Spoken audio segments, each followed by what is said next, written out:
खरंच 15 ऑगस्टला भारताला स्वातंत्र्य मिळालं की भारताने स्वातंत्र्य मिळवलं?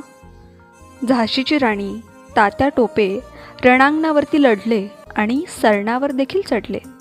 मग तरीही 15 ऑगस्टला भारताला स्वातंत्र्य मिळालं की भारताने स्वातंत्र्य मिळवलं? आद्य क्रांतिकारक वासुदेव बळवंत फडके, लोकमान्य टिळक, स्वातंत्र्यवीर सावरकर यांनी अंदमान आणि मंडालेमध्ये असंख्य यमयातना भोगल्या. मग तरीही 15 ऑगस्टला भारताला स्वातंत्र्य मिळालं की भारताने स्वातंत्र्य मिळवलं? आझाद हिंद सेनेच्या बहादूर शिपायांनी आणि स्वतः सुभाष बाबूंनी असामान्य पराक्रम गाजवत मित्र सैन्याचा पाडाव करीत भारताच्या वेशीपर्यंत मजल मारली. मग तरीही 15 ऑगस्टला भारताला स्वातंत्र्य मिळालं की भारताने स्वातंत्र्य मिळवलं?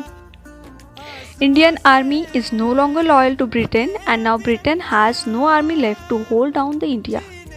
Hence we have no choice but to grant independence to India. असं स्वतः ब्रिटनचे तत्कालीन पंतप्रधान ॲटली जेव्हा त्यांच्या लोकसभेत मान्य करतात, तेव्हा मग 15 ऑगस्टला भारताला स्वातंत्र्य मिळालं की भारताने स्वातंत्र्य मिळवलं?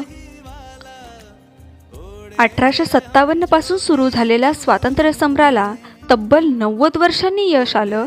आपल्या पूर्वजांनी अपार कष्ट सोसून, प्रचंड त्याग करून आणि प्रसंगी आपल्या प्राणांची जबर किंमत मोजून हे स्वातंत्र्य मिळवलं आहे. तेव्हा आता आपल्या पुढच्या पिढीला हेच शिकूया की 15 ऑगस्टला भारताने स्वातंत्र्य मिळवलं.